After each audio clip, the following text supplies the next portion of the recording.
Back to our topic. स्थल्य पे थे हम। नेटवर्क इशू की वजह से थोड़ा सा को लैग रहा था। मैं स्क्रीन फिर से शेयर कर रहा हूँ। दिखाई देगा आपको? क्लियर होगा अभी? यस। अभी बता। Okay, thank you.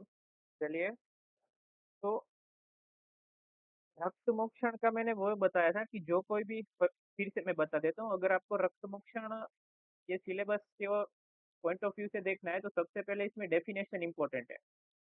Definition of रक्त मोक्षण says that the release of blood from the body, body में से कोई भी ब्लड का रिलीज हो रहा है या तो कोई भी सिक्रीशन हो रहा है उसको रक्त मोक्षण बोलेंगे। मॉडर्न के अकॉर्डिंग इनको ब्लड लेटिंग बोलते हैं। ठीक है। और अगर आप देखो कि ये डिजीज है कौन कौन ब्लड के विशेषण से हो रहे हैं, तो उसके लिए जो षडुक्रम में एक श्लोक दिया है कि शीत उष्ण स्निग्धम रुक्षादेर उत्क्रांतेश्च ये गदा सम्यकम साध्य न सिद्ध्यति। if you do the ukram which is शीतो उष्ण रूप etcetera, then the disease which cannot get cured, तो आपको डायरेक्ट किस पे चला जाना है? रक्त मोक्षण पे चला जाना। ये आपको जब क्लिनिक लेके बैठोगे तब काम आएगा। क्लियर है? आवाज एक और बार कंफर्म कर दो। वीडियो ऑडियो क्लियर बहुत? फिर थोड़ी क्लियर रफ्तार क्लियर पकड़। क्लियर। ओके, अभी रफ्तार पकड़ेंगे थोड़ा सा। अभी आगे देखिए, feature of the pure blood अभी क्यों लिखना है? क्योंकि हमको रक्त का महत्व बोला है। इसकी आज एमसीक्यू की भी पीडीएफ ग्रुप पे मैं रख दूंगा आंसर वाले, कि भाई प्योर ब्लड जो है आपका तो वो किसके जैसा होना चाहिए हमको समझना है। और प्योर क्यों जानना है? इट इज लाइक दैट कि भाई अगर आपको फिजियोलॉजी नहीं आती है, क्रिया शरीर नहीं आता है, तो फिर पैथोलॉजी रोग निदान है वो नहीं आएगा। बॉडी में क्या प्राकृत है वो नहीं पता है, तो फिर विकृत क्या है वो कैसे बताओगे? इसीलिए रक्त का प्योर कैसा होना चाहिए, प्राकृत कैसा होना चाहिए, वो इम्पोर्टेंट सबको आता है। चरक सूत्र स्थान 24 में इसका रेफरेंस मिलता है। और सुश्रुत संहिता में देखो तो सूत्र स्थान 14 में। दोनों में 10 का ही डिफरेंस है, पीछे तो 4 ही लगता है, आगे 20 है, इधर 14। तो किसके जैसा है? तपन इंद्रिय गोपाभम, ही सेड दैट गोल्ड, इंद्र गोप, राइट, ये टाइप ऑफ एंड, पद्मक, लाक्षारस एंड गुंजाफल, इसके जैसा है, याद रख लेना। फिर जो विशिएटेड ब्लड है ना उसके गुण पता देखो, अभी प्राकृत आया तो विकृत आ जाएगा, विकृत है तो वो दोष के अनुसार होगा। तो मैंने बहुत बार रोज इसका डिस्कशन आ ही जाता है, पता नहीं क्यों। वात, पित्त और कफ होता है विशिएटेड। कहीं पे भी वात विशिएटेड है तो आपको पहले तो रक्षण जो मिलेंगे ना, वो एक तो कहीं पे भी स्राव होगा, any type of secretion, it will be फेनी, like a frothy secretion English में बोले तो। थोड़ा सा इधर वात का वर्ण, वर्ण मतलब कलर देखने जाओ तो कैसा रहेगा? क्या वर्ण कैसा? क्या? ठीक है। और अनु रहेगा। देखा, अब वर्ण में षष्ठी उपक्रम आएगा उधर भी यही है। तो तनु रहेगा, शीघ्र होगा क्योंकि वात है तो ये वात है। पीत होगा तो क्या होगा? नीलम पीतम हरितम श्यावम, विस्त्र गंधी, पिपीलिका वाला सब आएगा। गैरिक उदक प्रकाशम स्निग्धम, ये सब है ना, टिक करना जब यूनिवर्सिटी में आ जाएंगे। गैरिक उदक प्रकाशम स्निग्धम कौन सा है? गैरिक उदक जो है, तो हम गैरिक देख के क्या है क्या कर देंगे? पित्त कर देंगे, और आएगा क्या आएगा? कफ आएगा। ठीक है। फिर देखो सन्निपात लक्षण में क्या होगा? मांसपेशी प्रभम से श्लेष्म, श्लेष्म में मांसपेशी जैसा भी निकलेगा। कांजीकम जैसा है ना, ये सन्निपात में मिलेगा। इंपॉर्टेंट है, ये एमसीक्यू में इतना टिक कर लेना। ठीक है, आगे बढ़ते हैं अभी। What is the indication of the blood letting? दिख रहा है? थोड़ा सा जूम करूँ क्या? जूम करने की जरूरत है? यस और नो? क्या स्क्रीन दिख रहा है अच्छे से? Okay. Indication of blood letting भाई, क्या पता चलेगा? क्या इसका इंडिक कहाँ पे कराओगे? आपको कहीं पे भी पेन हो रहा है, वेदना शमन के लिए यूज होता है। कोई भी पाक है उसको अवॉइड करना है, पाक का शमन करना है। अचिरोत्पत्ति शोफ, कि भाई अचिर उत्पत्ति शोफ मतलब कोई भी अल्सर है उधर, उधर इन्फ्लामेशन हो गया है, उसका जो मार्जिन है वो कैसी है? बहुत हार्ड मार्जिन है ना। हार्ड मार्जिन है मतलब उधर दोष ने संगठन कर लिया है, दोषा हैड एक्यूमुलेटेड देयर, एंड दूसरी बात क्या है, डोस ने उधर कॉन्स्टिट्यूशन तो अंदर कर लिया है, पर आपने आगे पढ़ा क्या कि भाई सिक्स टाइप की सारी चिकित्साएं कर रहे हैं तो भी नहीं रिजल्ट मिल रहा है। इसीलिए इधर क्या है, रक्त मोक्षण करेंगे तो जो दोष है वो रक्त के रक्तेन प्रवृत्ति हो जाएगा। ठीक है, पेनफुल अल्सर पेन होगा तो उधर वात दोष का अनुबंध रहेगा तो वो रक्त के साथ निकल जाएगा, कोई भी ब्लैकिश डिस्कलरेशन वगैरह सब होगा तो ये सारे जो किसके इंडिकेशन है, रक्त मोक्षण के। ठीक है, व्रणे चापि विस्त्रावणम हितम, इधर आपका विस्त्रावण जो है वो हित है। कॉन्ट्रा इंडिकेशन किस में नहीं करना है, अगर एना सार का, वेरी इंपॉर्टेंट, एना सार का क्या है ऐसा पूछ सकते हो। जनरलाइज ईडीमा, पूरी बॉडी में अगर ईडीमा हो जिसको सर्वांग शोथ बोलते हैं, कोई भी इंसान जो है क्षीण है, देखो क्षीण इंसान है, हमने बहुत बार बात की है ये, क्षीण इंसान में क्षीण धातु ही होती है, और क्षीण धातु मतलब क्या, कि धातु क्षय है, और इसमें आप रक्त मोक्षण करोगे तो और धातु बाहर निकाल रहे हो तो वायु बढ़ जाएगा। अर्थस में नहीं करेंगे, उदर रोग में नहीं करेंगे, गर्भवती महिला में नहीं। इसके टाइप सबको आना चाहिए, अशस्त्रकृत एंड शस्त्रकृत। तो अशस्त्रकृत में क्या क्या आएगा आपका, तो श्रृंग अलाबु घटी यंत्र और जलव का, कि भाई उधर कोई शस्त्र का यूज नहीं हो रहा है, कोई भी इंस्ट्रूमेंट का यूज नहीं हो रहा है, पर शिरावेदन और प्रच्छान जो करेंगे उसमें क्या है, शस्त्र का यूज होगा। पता चला, क्लियर। आगे बढ़ते हैं अभी। तो शस्त्र में कहाँ पे है, तत्र वात पित्त कफो दुष्ट शोणितम यथा संख्यम श्रृंगम जलो कहो। ठीक है, भी एक एक करके देखो, सबसे आ गया, सबसे पहले क्या है, अशस्त्र, उसमें श्रृंग है। श्रृंग किसके लिए है, श्रृंग मतलब कोई भी सिंग है, हिंदी में सिंग बोलते हैं, इंग्लिश में हॉर्न बोलते हैं। उसके देखो कोई भी गुण दिए हो, गुण क्यों इंपॉर्टेंट है, गुण के ऊपर से हमको पता चल रहा है, कोई भी उष्ण चीज है और मधुर चीज है, स्निग्ध है, उष्ण स्निग्ध आए तो आपके दिमाग में क्या आना चाहिए, पूरे क्लास में से कुछ ना सीखो पर खाली ये सीख के जाओ कि उष्ण और स्निग्ध कहीं पे भी आए, वो हमेशा वात की, 99% वात की चिकित्सा होती है। क्लियर। तो ये जो श्रृंग है वो क्या किसके लिए यूज होगा, कोई भी वात का दूषित होगा। ठीक है, पर इधर जो श्रृंग प्राय होगा वो किसका होगा, गाय, मतलब काव, गवा श्रृंग। तस्मात उत्कृष्टम तो हितम तदेव सेचना, अवसेचन मतलब रक्त मोक्षण उधर करना है। विश्रुताचार्य ने गाय का सिंह बोला है, और चरकाचार्य जी ने विषाण मतलब डियर का। और इधर जो है वो होलो, होलो सरफेस, ए होलो, होलो सरफेस है, देखो गाय। और दूसरी बात, होलो सरफेस तो है, साथ में इधर आपको और क्या याद रखना है, 18 अंगुल की लेंथ, मतलब अप्रोक्स इतनी लेंथ होनी चाहिए इसकी, अप्रोक्स। दूसरा उसके साथ क्या होना चाहिए, और 3 अंगुल का ओपनिंग मेजर होना चाहिए, ये जो है ना, ये 3 अंगुल ये होना चाहिए, 18 अंगुल ये होना चाहिए, राइट। ये क्या था, श्रुंग। अब क्या आएगा, इसकी प्रोसीजर। देखो इसकी प्रोसीजर क्या है, सबसे पहले आपको क्या करना है, बिफोर एप्लीकेशन ऑफ श्रुंग the disease part should be clean. सब में ये तो आ जाना चाहिए, कोई भी आप चीज अप्लाई कर रहे हो उसके पहले स्टरिलाइजेशन बहुत इंपॉर्टेंट है, और उधर थोड़ा सा प्रच्छान कर लेंगे ताकि क्या है, ब्लड जल्दी से निकल जाए। फिर क्या करना है कि जो ब्रॉड ओपनिंग है, जो खुला भाग था, ब्रॉड ओपनिंग है, वो थिन क्लॉथ से कवर कर देना है। और जो दूसरा है पार्ट, वो क्लिनिशियन मतलब जो कोई भी फिजिशियन होगा वो उधर से अपने माउथ से सक करके ब्लड निकाल देगा। भी वो पर्सन शक कर रहा है मतलब उधर वो पर्सन का भी कांटेक्ट आ गया, मतलब इसके कॉन्ट्राइंडिकेशन सबसे पहले कुछ नहीं आता है तो क्या लिख दोगे, इन्फेक्शन कोई हो सकता है। ठीक है, और भी कोई डिजीज या मैनिफेस्ट उसमें है तो इसमें हो सकते हैं। ठीक है, तो इसके कॉन्ट्राइंडिकेशन में ये लिखा है, सर्जन में also applicate with infectious disease by sucking them out to avoid such complication, nowadays suction pump. आजकल उधर सक्शन पंप यूज होते हैं, और इधर से जो क्या होगा, डिजीज एलिवेट होंगे, मतलब ये जो स्टूल वगैरह होता था ना वो कम हो जाएगा, ये डिजीज की फलश्रुति है। वायु वाले कोई भी डिजीज में आप ये कर सकते हो। अभी अलाबू आएगा, अलाबू मतलब ये कुकुर बेटेसी फैमिली जो है ना, कुकुम्बर नाम सुना है ना, ककड़ी, ककड़ी की फैमिली वाला ये अलाबू आता है, अलाबू।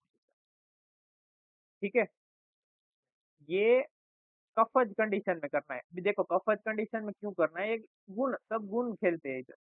कटु रूप तीक्ष्ण गुण है, पित्त में देंगे तीक्ष्ण गुण से पित्त बढ़ेगा।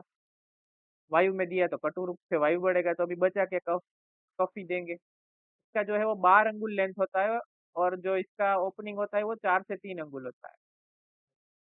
और a burning wick is place inside the अलाबू for extraction of blood vitiated by कफ। कोई भी ब्लड कफ के विशिएट, अभी हम जो कपिंग थेरापी करते हैं ना, आपने कपिंग देखा होगा ना, पहले कैंडल वगैरह कुछ हीट करके डायरेक्ट कप में रख देते, उधर फिर वैक्यूम जनरेट करते, सेम यही है।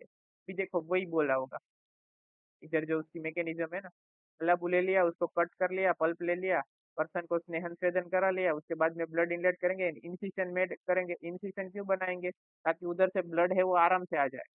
फिर उधर जो कफ कुछ भी है वो मेल्ट हो जाएगा बर्निंग की वजह से, क्योंकि आपने उधर बर्न करके किया। फिर वो ऑक्सीजन कंज्यूम करेगा और उधर क्या प्रोड्यूस करेगा? वैक्यूम करेगा। फिर जो प्रेशर डिफरेंस की वजह से ब्लड जो है वो बाहर निकल जाएगा। और ब्लड के साथ में हम क्या मानते हैं कि दोष भी सारे है वो जो दूषित ब्लड था, मतलब दूषित रक्त था, वो निकल जाएगा। घटी यंत्र मतलब कपिंग ग्लास ही बोलते हैं इसको। ये अलाबू जैसा ही काम करता है। स्मॉल अर्थन पॉट का मटका सा छोटा होता है। चरकाचार्य ने इसको गुल्म या ग्रहणी में भी घटी यंत्र की बात की थी। ठीक है, गुल्म को उसको रैप कर दो ये क्लोथ से, फिर घटी यंत्र को वो गुल्म के ऊपर रख दीजिए। फिर उधर अगर को, ये दिख रहा है, थोड़ा सा पिक्चर ऐसा है पर ये दिख रहा है कप है। ये इसके हाथ में गोज पीस है, स्पिरिट वाला किया है। ये ये जो मेरी पेन है ना, उधर गोज पीस है, उसको स्पिरिट वाला कर दिया है, फिर उसको जला दिया है तो जल रहा है। फिर उसको दो, मतलब 30 सेकंड के लिए वो कप के अंदर रख देंगे। फिर कप के अंदर पूरा अब हीट भी आ जाएगा, वैक्यूम भी, वो उधर जो कोई भी बॉडी पार्ट में होगा उधर वैक्यूम क्रिएट करके उसको ऐसे रख दें, वो अपने आप चिपक जाएगा, हमको कुछ चिपकाने की जरूरत नहीं पड़ेगी। फिर तो कपिंग बोलते हैं। इसके आगे जो है वो जलौका है। जलौका का ये जो श्लोक है वो इम्पोर्टेंट है। सीताधिवासा मधुरा जलौका। शीत और मधुर गुण किसके लिए? चलो बताओ। विच दोष, वात पित्त या कफ? पित्त के लिए। कफ ठीक है, को। हाँ, पित्त के लिए है। तो शीत गुण अगर अगर हमने कफ के लिए ले लिया तो वो बढ़ा देगा, शीत ही आएगा डेफिनेटली। तो जो शीत और मधुर है वो पित्त के लिए होगा, तो फिर इधर क्या आएगा? जलों का जो है वो पित्त, कहीं पे भी पित्त रक्त रिलेटेड दृष्टि होगी तो उधर हम जलों का यूज कर सकते हैं। क्योंकि जलों का है वो ठंडे प्रदेश में ही जल में होती है, इसीलिए जलमधि वसती थी जलों का, जल में वो वास करती है इसीलिए। और जलों का किन किन लोगों को करते हैं? इंडिकेटेड के किन में है? नृपाढ़। नृप मतलब राजा, आढ़ मतलब पैसे वाला, वेरी यंग मतलब वो डेलिकेट बॉडी है, मतलब ये जो हम बोलते हैं ना सोफेस्टिकेटेड पर्सन। कोई भी स्ट्रेस जो क्लेश असहिष्णु वाले सब जो पर्सन है ना उसमें करते हैं। वीक पर्सन हो, कोई भी लेडीज हो, डेलिकेट सुकुमार पर्सन हो, और वृद्ध हो, वगैरह लोगों में करते हैं। ठीक है, अभी जलव का जो है ना, उनके प्रायः 12 प्रकार है। कितने? 12। ठीक है, 12 में से 6 विष 6 है और निर्विष 6 है। एमसीक्यू के लिए बहुत इंपॉर्टेंट है। तो जो आपको याद रखनी है ये कौन सी है? ये सहविष है। तो सहविष का ट्रिक क्या है? काक गोसा है, क्या है?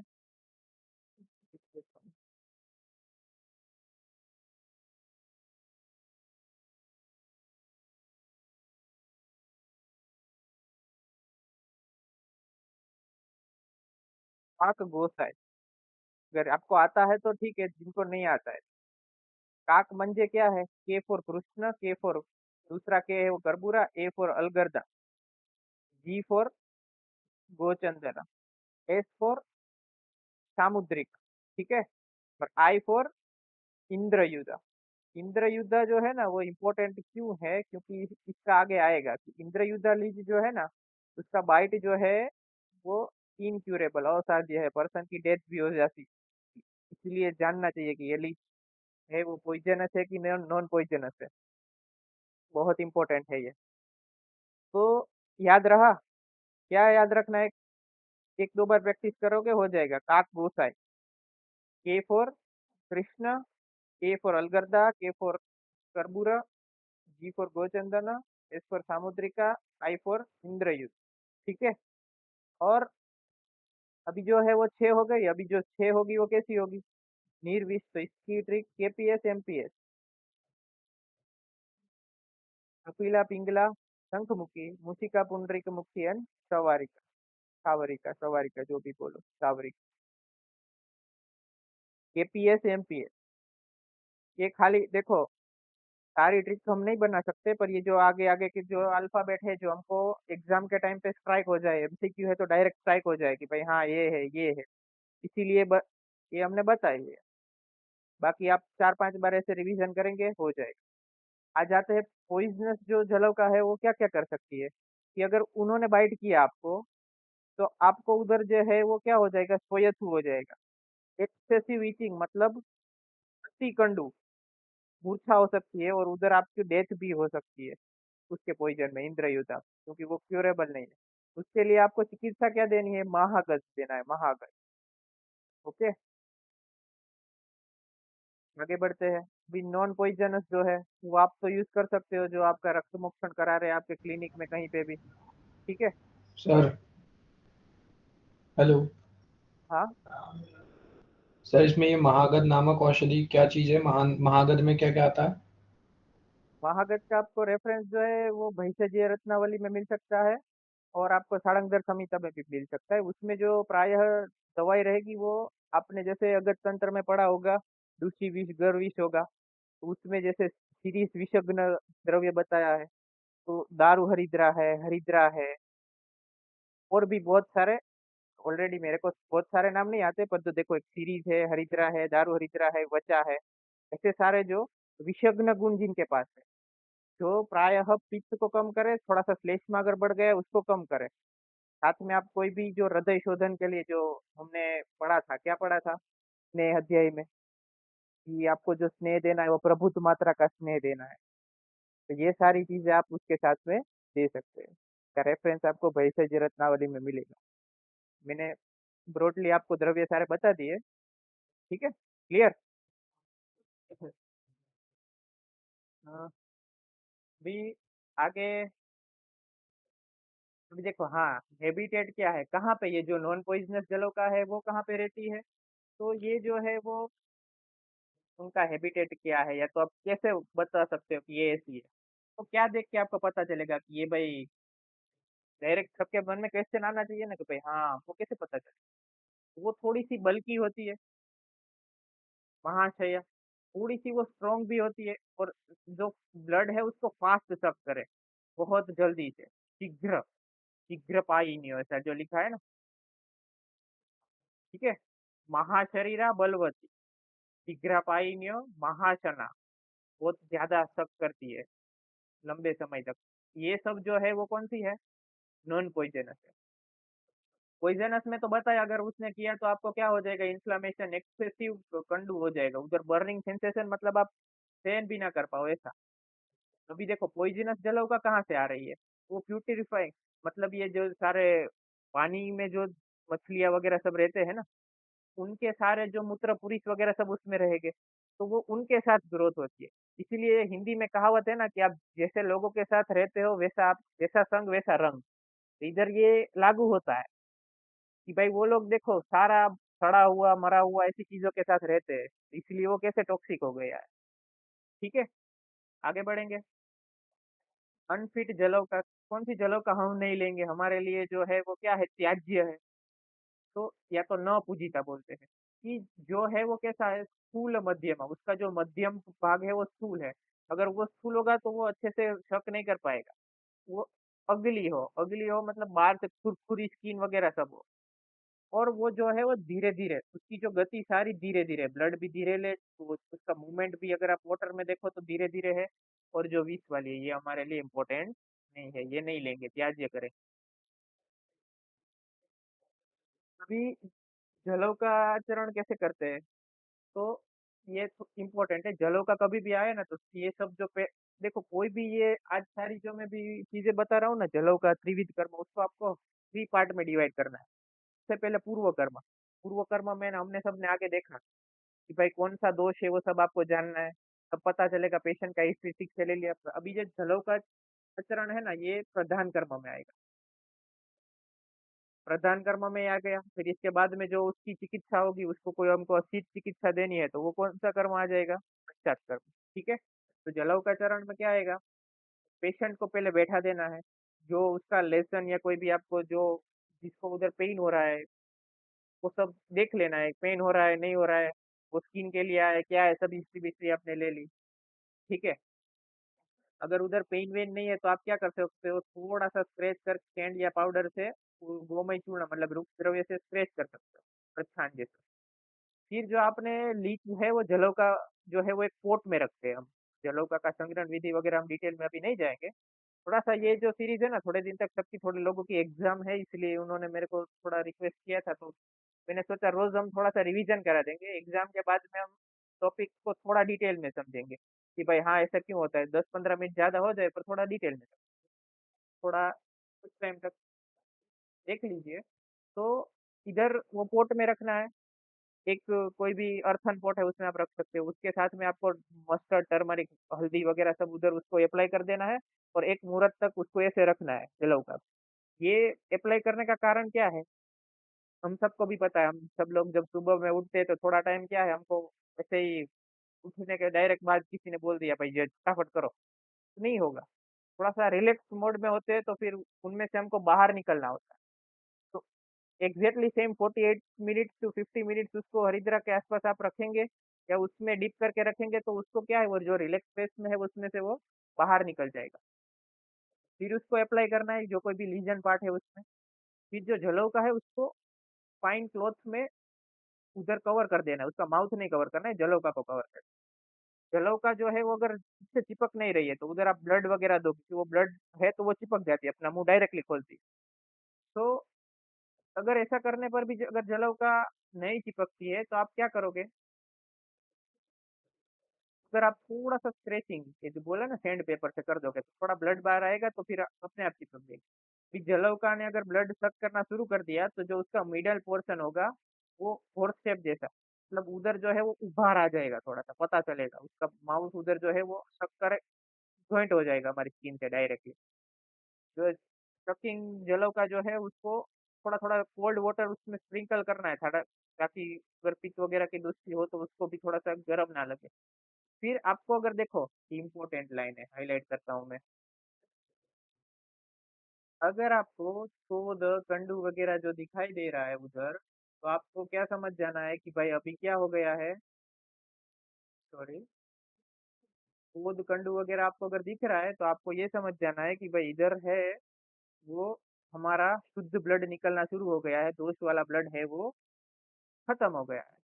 तो इधर आप क्या करेंगे, शोध कंडू अगर है आपके पास तो फ्रेश ब्लड निकलना शुरू हो गया है, तो फिर अगर आप जलोका को रिफ्यूज कैसे करना है, डिटेच अगर कर रही है तो आप सेंधव नमक यूज कर दो, ताकि वो अपना माउथ उधर से वो जो है उधर थोड़ा सा इरिटेशन प्रोड्यूस करेगा उससे। फिर जो जलौका को अभी जलौका को भी स्क्वीज स्वीज करना पड़ेगा, उससे मुंह में से भी पूरा वमन नहीं करना पड़ेगा जो ब्लड है उसको, वो नहीं किया तो वो कैसी हो जाएगी, पूरी स्लगिश हो जाएगी। इंपॉर्टेंट इधर जो है ना वो मैं बताता हूँ, इंद्र मध ऊपर हमने क्या पढ़ा, आप बताओगे। इनक्यूरेबल जो जलौका थी पॉइजनस में इनक्यूरेबल थी वो कौन सी थी,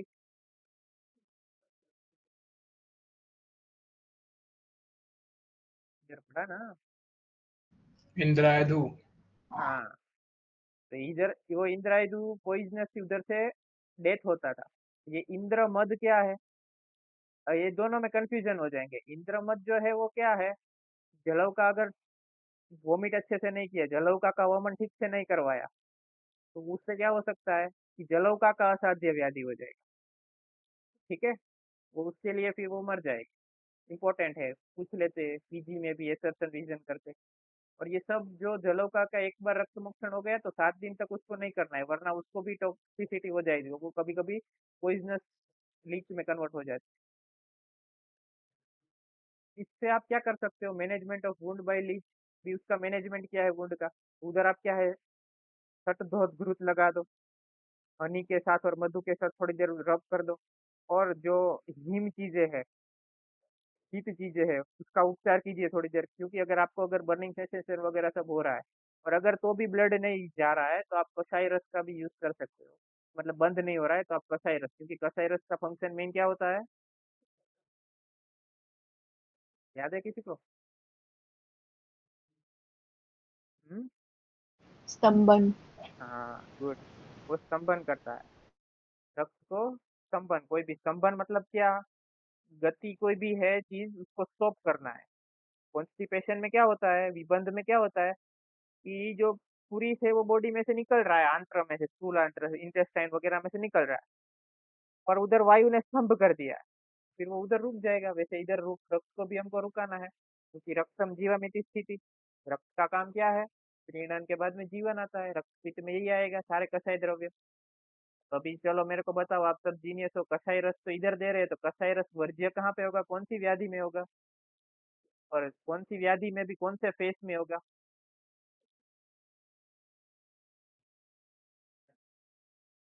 बोलो बोलो, पता है सबको? जरा चिकित्सा स्थान तीसरा चैप्टर कौन सा है?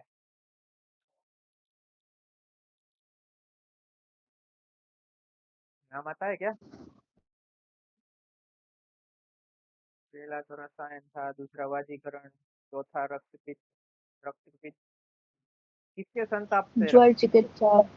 हाँ ज्वर चिकित्सा। तो ज्वर में भी नव ज्वर में कसाई रस नहीं देना है, वर्ज्य बोला है। किसी को पता है क्यों नहीं देना है? नहीं देना है वो तो पता है, क्यों नहीं देना है वो नहीं पता है? पता है? वातवर्धक। वातवर्धक। अच्छा, नव ज्वर में वात इंक्रीज होता है क्या? सोचो सोचो। देखो, मैं बताऊं क्या, जानना है कि आगे बढ़े? Let's continue. और वो जानना है क्यों वात बढ़ता है, क्या और बढ़ता है, स्तंभन क्यों देना है? कल बता देता हूँ। It will get just 30 second, no problem. देखो, ज्वर जो होता है ना वो अग्निमांद्य की वजह से होता है। देर इज अग्नि, एंड वेर देर इज अग्निमांद्य, there is somewhere something relation with the arm. उधर आर्म का रिलेशन होगा कहीं ना, उधर नवज्वर, इन नवज्वर there is a accumulation of arm. उधर आर्म जो है, आर्म की वजह से, इसीलिए आपको अगर वेन यू सी द पूर्व रूप, अगर उधर पूर्व रूप देखे तो आलस्य होगा, जृंभा होगा, ये सारे जो स्रोतोरोध बल भ्रंश गौरव अनिल कुटिल, विच इज मेंशन इन अष्टांग हृदय सूत्र स्थान 30. So there is a arm. Arm means we can say modern, in modern it is a kind of toxin or antioxidant thing which oxidize anything. कोई भी चीज को ऑक्सीडाइज कर देता है, वो हमारे लिए टॉक्सिक है। तो स्तंभन क्या करता है, हमारे पास रखता है, स्तंभन पकड़ के रखता है हमारे पास। प्लीज आलिंगन है, हग बोलते हैं ना हम किसी को, हग कर, तो वैसे स्तंभन भी हग कर लेता है, जाने नहीं दे रहा है। पंजाबी में बोलता है ना, तुसी जा रहे हो तुसी ना जाओ, सेम चीज यही बोलेगा स्तंभन भी। तो इधर जो आर्म है, the arm which is present here, we should take out that arm from the body, वो आर्म को बाहर निकालना है। तो इधर हमको नवज्वर में इसीलिए स्तंभन नहीं देना है। अगर स्तंभन दे दिया तो वो आर्म बॉडी में ही रहेगा, तो ज्वर कभी जाएगा ही नहीं। द ज्वर will not go only, so every time you will have ज्वर। क्लियर? नवज्वर में कसाई रस क्यों नहीं देना है, सबको क्लियर है? वेरी इंपॉर्टेंट क्वेश्चन है ये, एमसीक्यू में पूछते हैं कि कसाई रस कहाँ पे नहीं देना है, राइट? अभी मॉडर्न एस्पेक्ट जो है ना, उसमें थोड़ा सा देख लेना, थोड़ी थोड़ी चीजें बेसिक, क्योंकि ये मॉडर्न वाला नहीं पूछते हैं, तो हम थोड़ा बेसिक जो मैंने हाईलाइट किया है ना वो एक बार देख लेंगे। जो लीच होता है ना, उनका एक दूसरा नाम जो है वो हीरुडीन है, तो इसको हीरोथेरापी भी बोलता है, हीरुडोथेरापी। हीरुडीन एक एंटीकोएगुलेंट चीज है, मतलब वो जो है वो क्या करता है, कोगुलेशन जो हो जाता है अचानक, या जो थ्रोम्बोसिस प्लेटलेट वगैरह सब है उधर, वो काम उसका मेन काम वही है। तो वो क्या करता है, it break down the hyaluronic acid, bonding material of the connective tissue, उसकी वजह से फ्लो ऑफ ब्लड जो है वो बढ़ जाता है। देखो सभी चीजें, अगर किसी का पेपर बाकी है ना पंचकर्म का, तो फेट मैकेनिज्म, मतलब जो स्नेहन का एब्जॉर्प्शन मैंने पढ़ाया था, आज मेरे कोई पेपर था वही सब आया, the same thing came, the same thing. तो ये जो मैकेनिज्म है ना, मीन्स इसका मतलब क्या हुआ है, वो लोग हमारे से क्या पूछते हैं, थोड़ा सा एप्लीकेटिव बेस्ड पूछते। आयुर्वेद है तो वो पूछेंगे मॉडर्न में ऐसा क्यों हो रहा है, कि हम तो आयुर्वेद पढ़ के गए थे।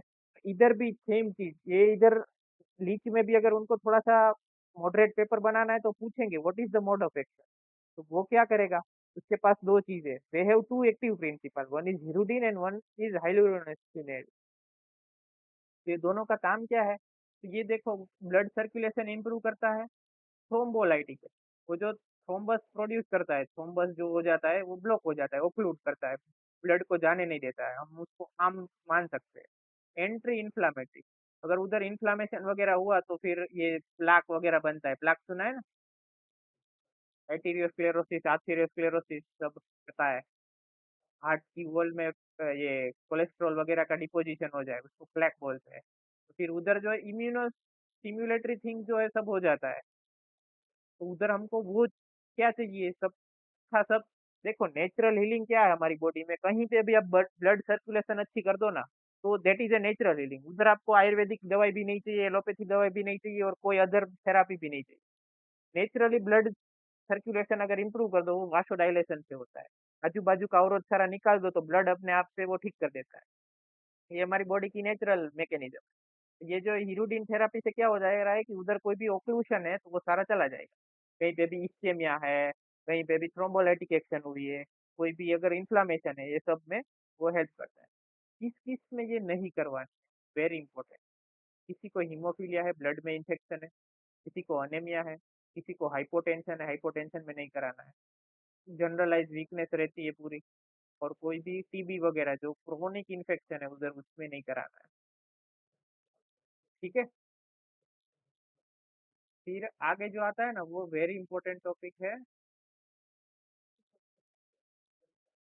कि प्रॉपर टाइमिंग क्या है। तो रक्त मोक्षण जो है वो not performed in too hot and too cold season. And जब कर रहे हैं उसके पहले हमको क्या देना है, यवागु देना है, वेरी इंपॉर्टेंट। कोई भी प्रोसीजर के पहले हम क्या है, ये यवागु वगैरह देते हैं ना, तो बॉडी का अग्नि वगैरह सब ठीक हो जाए। कहीं पे भी थोड़ा सा आम वगैरह है तो थोड़ा सा पाचन हो जाए। तो भी कब कब नहीं करवाना चाहिए, तो या तो कराओगे तो आपको क्या हो जाएगा, थोड़ा प्रॉब्लम हो जाएगा। या तो कभी पर्सन को मद मूर्छा संन्यास है, उसने मद्यपान किया है, या तो कोई भी बैड वेदर हो।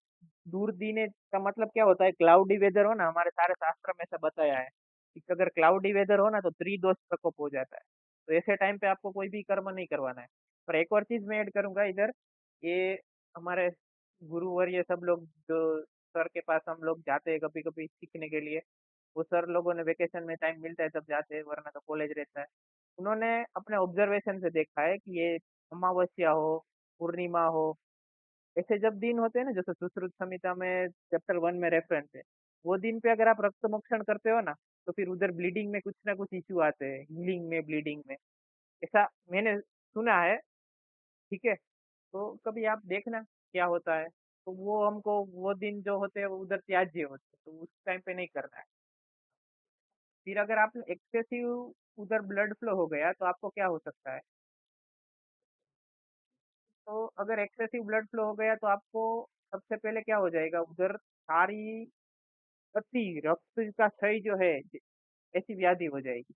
जैसे कि आपको क्या हो सकता है, तिमिर, आगे आपको कुछ दिखेगा ही नहीं, ऐसा लगेगा भैया क्या हो रहा है मेरा, अंधेरा अंधेरा दिखेगा आंख के आजू बाजू, उनके बॉडी में धातु क्षय हो जाएगा। को थोड़े से कन्वर्सन, देखो ये कन्वर्सन आपने देखे होंगे, जो कोई भी ब्लड डोनेट कर रहा है ना, बहुत बार कंटिन्यूअसली बोला है 3-6 मंथ के अंदर नहीं करना है, तो भी वो कर रहा है ना, तो उसको कन्वर्सन जैसा रहेगा। और हमारी वात व्याधि में भी उसका निदान क्या आता है, दोष अवसेचना, दोष को रक्त दोष या अश्रु का उत्सर्जना जैसा। वात व्याधि 28 है चिकित्सा, उसमें दिया है निदान। बारी बारी जो लोग ब्लड डोनेट करते हैं उनको क्या हो सकता है, आक्षेपक वगैरह हो सकता है।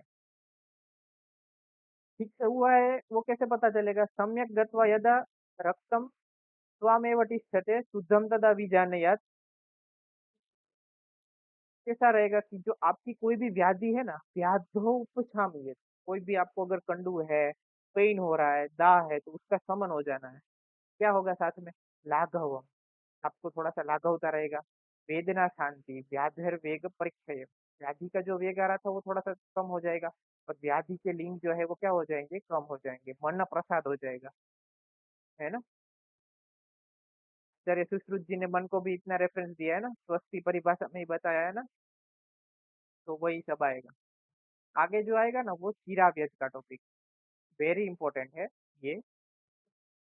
ये इधर सिलेबस के अकॉर्डिंग देखो, सबने प्रस्थान कर्म देखा, ये थोड़ा सा बुक में सीक्वेंस वाइज दिया है कि भाई रक्त मोक्षण देखा, उसके योग्य योग्य देखे, उसके विधि जो है ये सब के साथ में देखी, जलों का देखा। तो इसके बाद जो है वो ये सब जो है वो सुपरफिशियल टिश्यू में कर रहे थे। शीराव्यज जो है थोड़ा सा डीप टिश्यू वगैरह, उधर कोई भी इंजुरी है उधर करते हैं, इसलिए वो लास्ट में दिया। ये सब जो है वो प्रैक्टिकल पॉइंट ऑफ व्यू में हैंड्स ऑन ट्रेनिंग जो दिया है ना, तो हमको अगर थियरी में है तो ये सब आए, देखते हैं, आ जाते हैं पीछे फिर से। ये श्लोक इंपॉर्टेंट है, फिर से रेफरेंस क्वेश्चन आ सकते हैं, मॉडरेट पेपर निकालना है तो रेफरेंस क्वेश्चन। शीरा व्यधि अर्ध चिकित्सा शल्य तंत्र पर। शल्य तंत्र में अर्ध चिकित्सा क्या है, शीरा व्यध। यथा प्रणीतम सम्यक बस्ती काय चिकित्सा। काय चिकित्सा में जैसे बस्ती अर्ध चिकित्सा बोलते हैं, वैसे शीरा व्यध जो है वो किसकी चिकित्सा है, शल्य तंत्र की। बहुत इंपॉर्टेंट है एमसीक्यू के लिए। ओके, अभी ये आ गया है तो टोटल कितनी सीरा है, वेद्य सीरा जो है उसको, वेद्य मतलब जिधर से हम ब्लड निकाल सके, 700 है। अवेद्य कितनी है, 98। पोस्ट में कितनी है, 32। ऊर्ध्व जत्रुगत में कितनी है, 50। इसका डबल देखो, शाखा से डबल कोष्ठ में है, ऐसे याद रख लो। टोटल 98 है अवेद्य। इसका बहुत एमसीक्यू पूछते हैं। तो 98 में से कोष्ठ शाखा और क्या है, ऊर्ध्व जत्रुगत है। एक शाखा याद रहेगा, 16 है, फिर कोष्ठ उसका डबल है, फिर 98 माइनस ये कर दो तो फिर कितना बच जाएगा, 50। एमसीक्यू में पूछेंगे, याद रखना। आगे जाते हैं। हीरा व्यध कब करना है, जब कोई भी रेनी सीजन हो, तो वो जब भी क्लाउडलेस डे हो, मतलब उधर जो है वो दूर दिन नहीं होना चाहिए, आगे ही बोला है। फिर जो समर सीजन हो तो आपको कहाँ पे, ग्रीष्म काल है तो शीतल है, ग्रीष्म काल है तब जो शीतल टाइम जब रहता है थोड़ा सा उसमें करेंगे। हेमंत ऋतु में कब करेंगे, मध्याह्न, नून, दोपहर को। कि देखो कि डेप्थ ऑफ द पंचर कैसा होना चाहिए, ये देखते हैं हम, दिया है, इंपॉर्टेंट है। कि अगर कोई भी फ्रेश वुंड हो, मतलब आपके थाई रीजियन में हो, एब्डोमिन में वगैरह में हो, तो उधर आपको यव आकार में करना है, याद रखना, इंपॉर्टेंट है। और लेस फ्लेशी पार्ट हो, उधर उतना फ्लेश नहीं हो, उधर उतना माउस जैसा नहीं हो, उधर जो है आप एक व्रीहि प्रमाण यूज कर सकते हो। कितना कितना प्रमाण यूज कर सकते हो, पहले में यव प्रमाण था, तो अन्य था अर्ध यव मात्रा और व्रीहि मात्रा। सबसे पहले यव मात्रा था, फिर उसके बाद जो है वो कितना है, अर्ध यव मात्रा। ठीक है।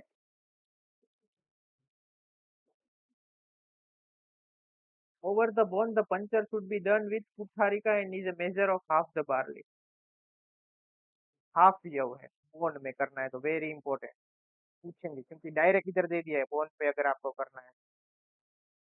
और कॉन्ट्रा इंडिकेशन देखो, कॉन्ट्रा इंडिकेशन इंडिकेशन प्राय सबके सेम रहेंगे, कि भाई दूर दिन में नहीं करना है, कोई भी खराब मुहूर्त में नहीं करना है, कोई भी अगर आपका क्लाउडी सीजन है नहीं करना है, पेशेंट का बलमाउस संयोग है नहीं करना है, अरिष्ट लक्षण दिख रहा है नहीं करना है। ठीक है।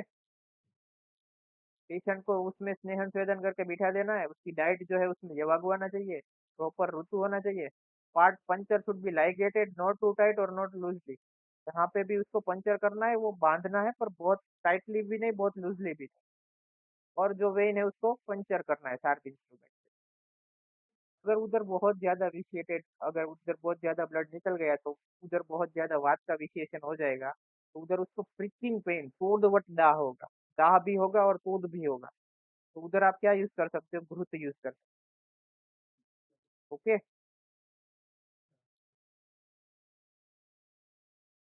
ये सारे व्याधि दिए है, में उतना डिटेल हमको जाना नहीं है।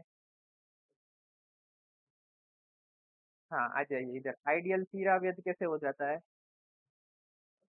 सम्य का शस्त्र निपाते न धारा या स वेद स्रवेत अस्तु। धारा या स्रवेत, कि blood flow in stream for some time, एक मुहूर्त तक वो फ्लो ही करता रहे।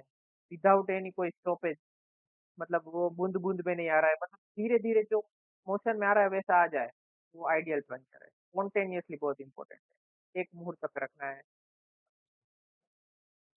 ठीक है। डिफेक्टिव क्या है, तो अगर कहाँ कहाँ पे डिफेक्ट हो सकता है, दूर विद अगर उसने ठीक से पंचर नहीं किया है, अति विद बहुत ज्यादा पंचर हो गया है, कुर्सित उधर कॉन्ट्रैक्शन हो गया है, अति वेद की वजह से उधर जो त्वक वगैरह सब संकोच हो गया है, कुटित मतलब उधर लेसरेशन से चाकू वगैरह कैसे मारते हैं वैसे लेसरेट हो गया है, अप्रसृत मतलब उधर ब्लीडिंग ही नहीं हो रहा है कोई भी कारण से, ब्लॉकेज वगैरह कुछ होगा तो उसकी जो वेन्स है वो पूरी टोन हो गई है। ठीक है। ये 4-5 याद रख लीजिए, बहुत ज्यादा नहीं याद रखना, या तो आपने सीरियक वेद कर लिया, ठीक से नहीं किया, ओब्लिक कर दिया, कुछ होता है ना 45 डिग्री के आजू बाजू कर दिया आपने, पूरा परपेंडिकुलर किया है, तो वो भी उधर जो है वो क्या है, वो दोष हो जाएगा। वैद की वजह से आपने नहीं किया तो वैद का दोष हो जाएगा, आगे आएगा तब सिद्धि स्थान में। इसको मॉडर्न में विनिसेक्शन कहते हैं, कि removal of the volume of the blood use as a treatment of certain condition of the blood. इसके खाली नाम देख लेते हैं, कोई भी हेरिडिटरी हिमोलाइटिक डिजीज हो, पॉलीसाइथेमिया हो, क्रोनिक आपको पल्मोनरी डिजीज की वजह से कहीं पे भी हाइपोक्सिया हो रहा है, लंग के डिजीज की वजह से कहीं पे भी आपको ऑक्सीजन की तकलीफ हो रही है, ये सारे व्याधि मॉडर्न में क्या कर सकते हो, क्लिनिक सेक्शन मतलब हमारे में क्या बोलते हैं, हीराव्यद कर सकते हैं। क्लियर है इधर तक। आगे जो है वो हम क्या देखने वाले हैं, त्रिविध कर्म देखने वाले हैं। त्रिविध कर्म क्या होते हैं बताइए, बताइए किसी को। पूर्व कर्म, प्रधान कर्म, पश्चात कर्म। हाँ, अच्छा। Very good. अभी हमने एक लेक्चर लिया था, वो कौन सा चीज का था, ये तीनों कर्मों में से कौन सा कर्म, ये आज वाला भी है, इसमें तीनों में से कौन सा कर्म इंक्लूड होगा।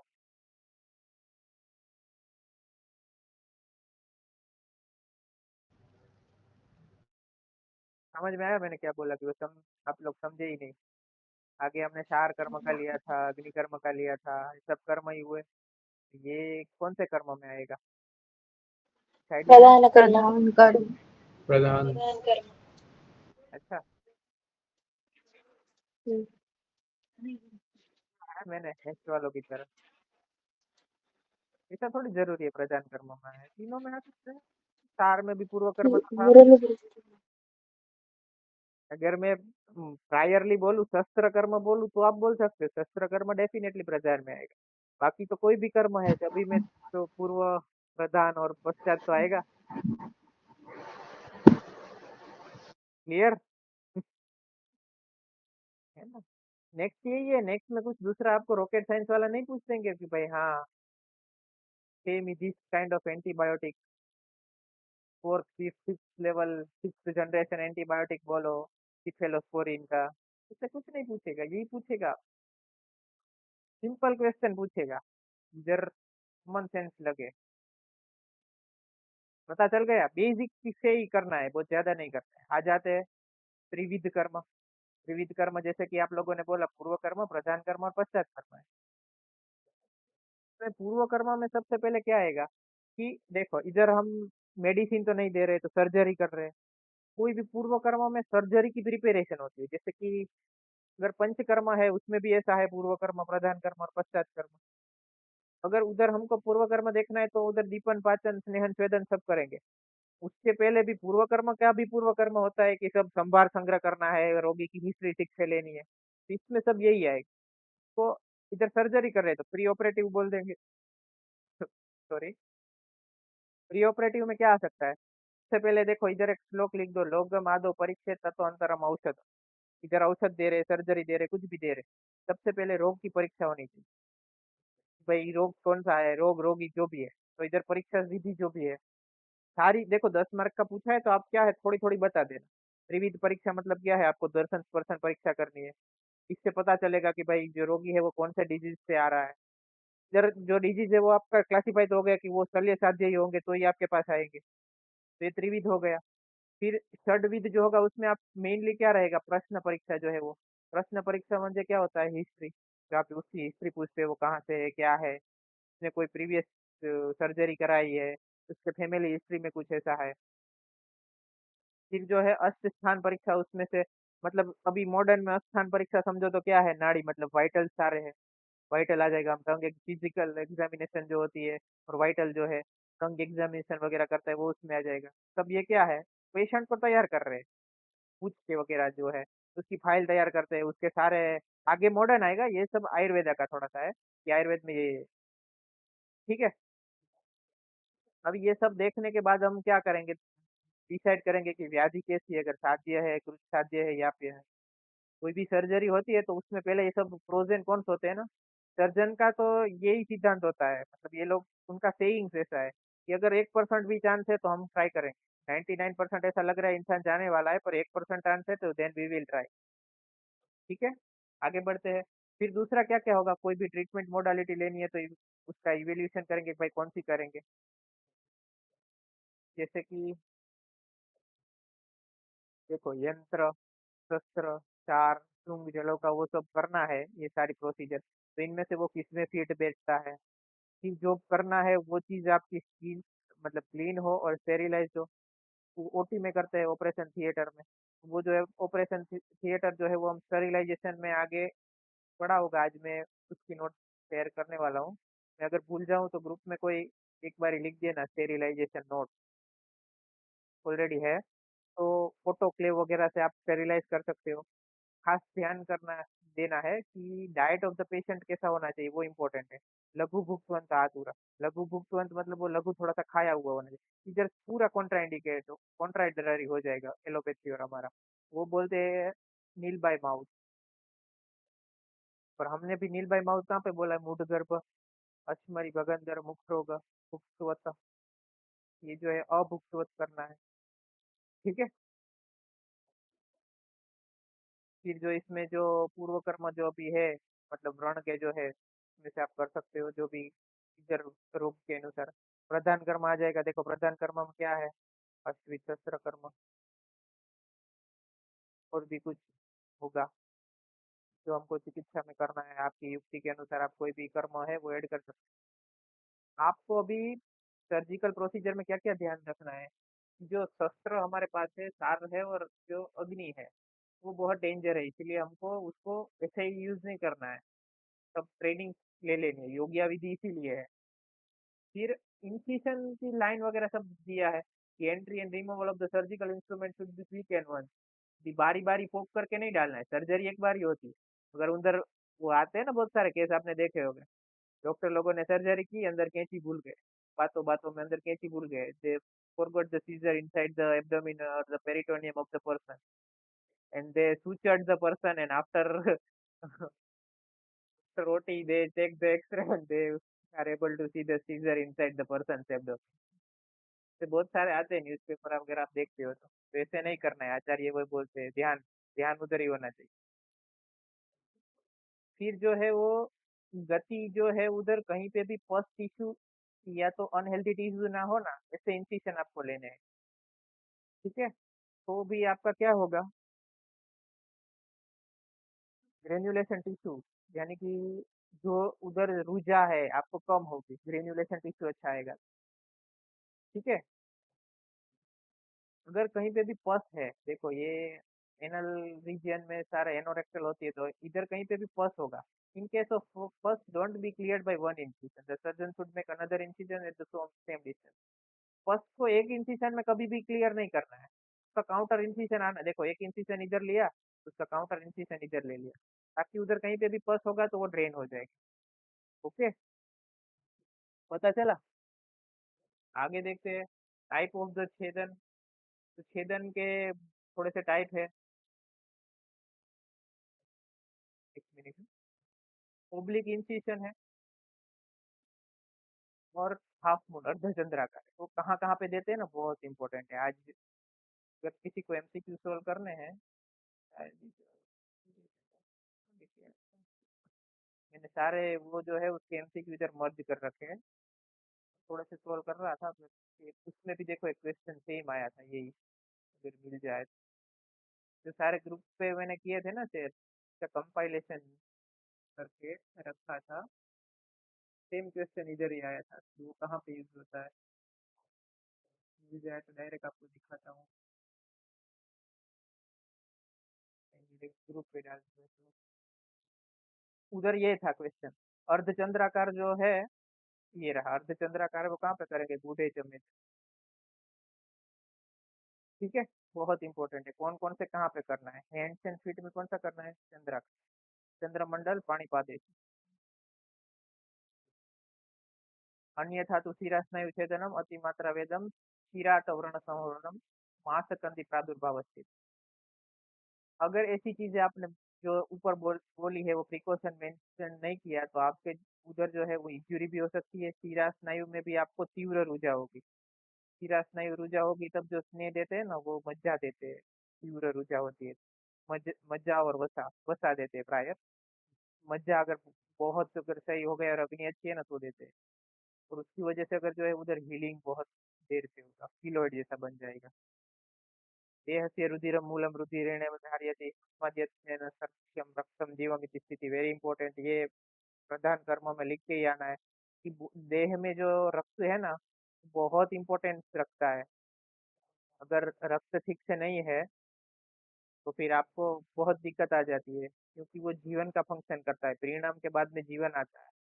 ठीक है, इसीलिए जो रक्त स्तंभन उपाय है हमारी, उस पे वो आएगी, एमसीक्यू है। चतुर्विध स्तंभन उपाय है, कौन कौन से, संधान स्पंदन चैव पाचनम दहनम।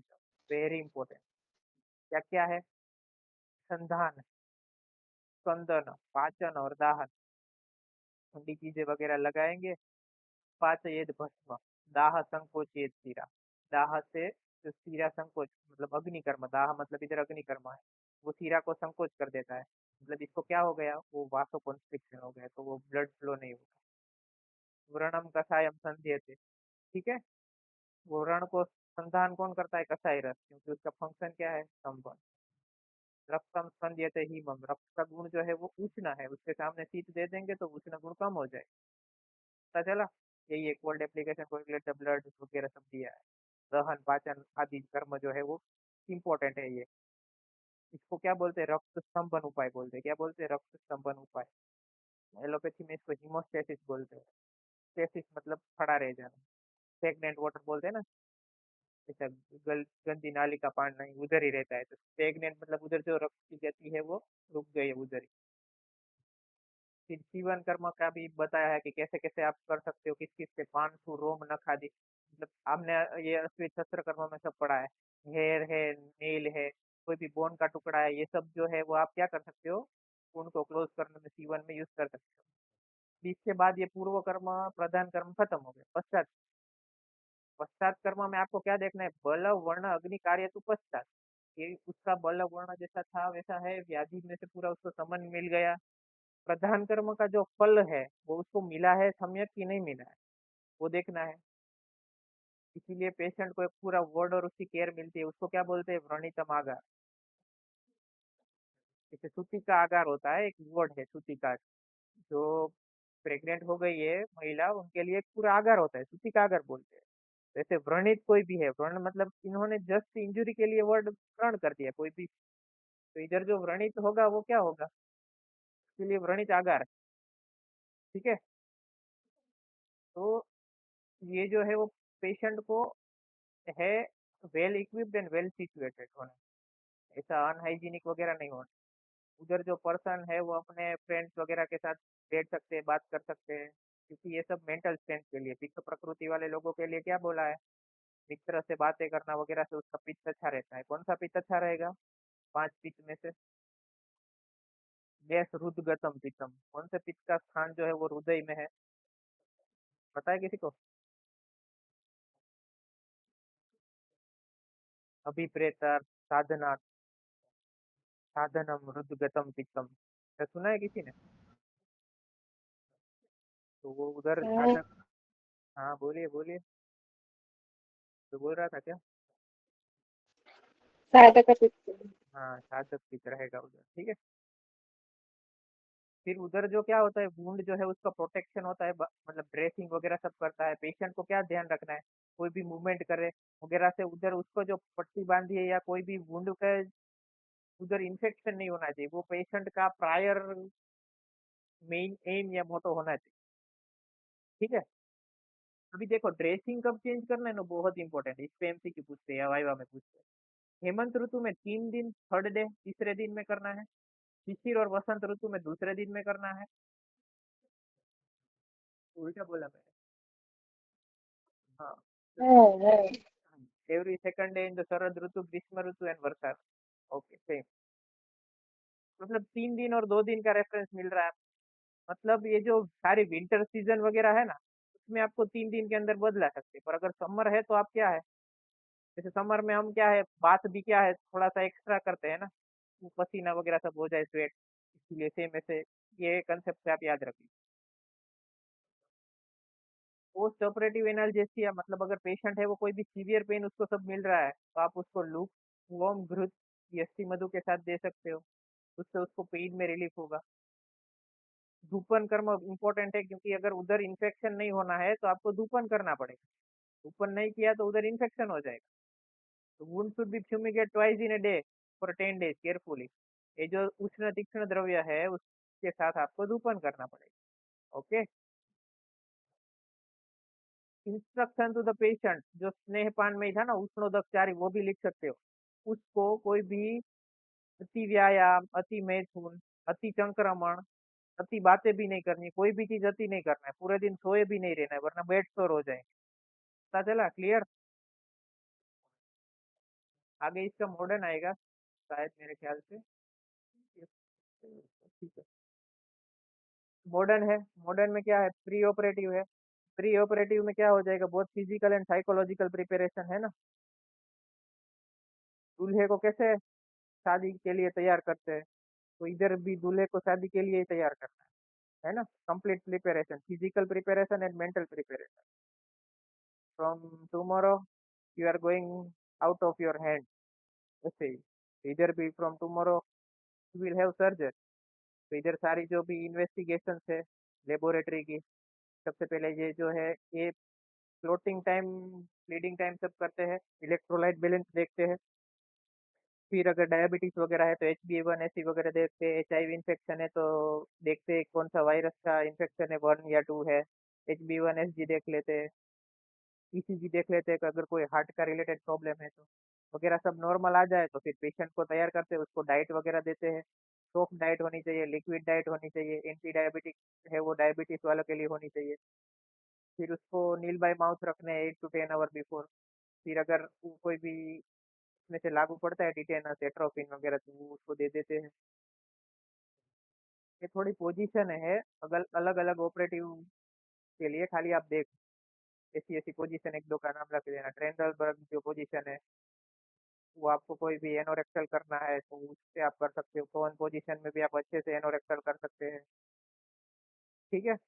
दो याद रख लो, एक लेटरल याद रख लो, लिथोटोमी याद रह जाएगा। ये इसमें तो बेस्ट कर सकते हैं आप फाइल्स वगैरह की। फोन पोजीशन है, सुपाइन है और ट्रेंडलबर्ग।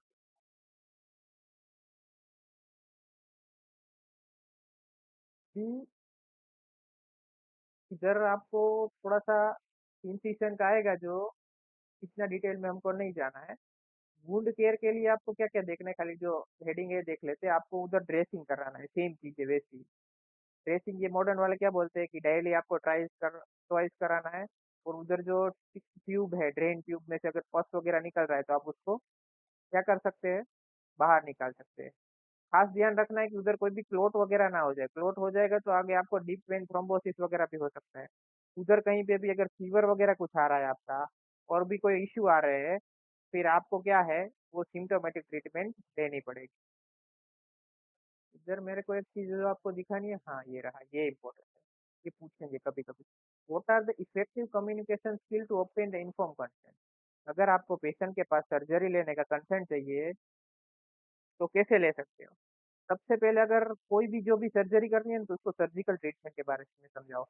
सपोज आपको अर्शस यानी कि पाइल्स की ट्रीटमेंट करनी है, तो सबसे पहले आप क्या करोगे, उसको सर्जिकल ट्रीटमेंट क्या है, कहाँ करोगे, कैसे इंसिजन लोगे, सर्जरी के फायदा क्या है, सर्जरी के गैरफायदे क्या है, मतलब कॉन्ट्राइंडिकेशन क्या है, इंडिकेशन क्या है, इससे क्या हो सकता है, उधर एनेस्थेसिया की क्या जरूरत पड़ेगी, ये सब उसको पहले समझा लो ठीक से।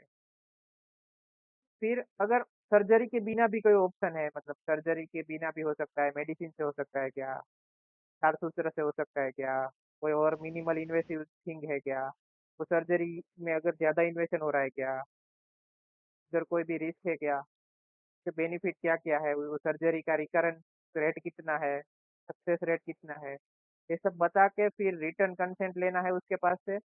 फिर जो पेशेंट है वो थोड़े से क्वेश्चन वेश्चन पूछेगा, और फिर ये कंसेंट फॉर्म जो प्रोसेस है उसका डॉक्यूमेंटेशन कर देना है आपको, ताकि फ्यूचर में कुछ हो जाए मेडिको लीगल आपको काम आए। तो इधर तक था हमारा त्रिविध कर्म। ये भी एलएक्यू के लिए पूछता है, पूरा यही एक्सप्लेन त्रिविध कर्म with reference to this reference to this. And दूसरा आज हमने देखा वो रक्त मोक्षण है। रक्त मोक्षण में इम्पोर्टेंट क्या है, पूरा पूछ सकते हैं। जलौका चरण जो है ना, वो 5 से 6 मार्क्स में पूछ सकता है, क्योंकि उनमें थोड़ा कंटेंट है। मॉडर्न में हीरोडिनोथेरेपी भी पूछ सकता है उसके साथ में, तो इसके अंदर इंक्लूड हो जाएगा। पूरा जलौका के भी 10 मार्क्स का आ जाएगा। ओके, ठीक है, समझ में आया सबको, क्लियर है इधर तक? ठीक है, इधर तक रखते हैं। Thank you everyone for